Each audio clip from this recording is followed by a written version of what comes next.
शुरू अल्लाह के नाम से जो सब पर मेहरबान है, बहुत मेहरबान है। क्या तुमने नहीं देखा कि तुम्हारे परवरदिगार ने हाथी वालों के साथ कैसा मामला किया?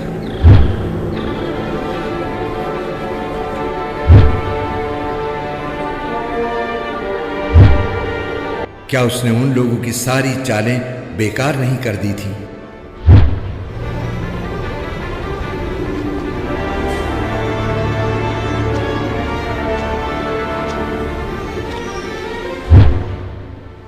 और उन पर गोल के गोल परिंदे छोड़ दिए थे।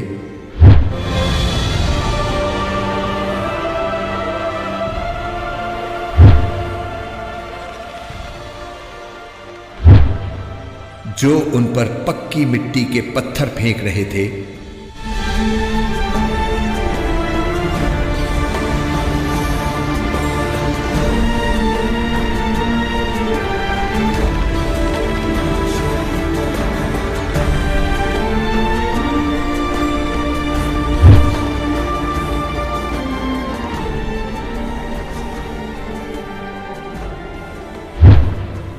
चुनाचे उन्हें ऐसा कर डाला जैसे खाया हुआ भूसा।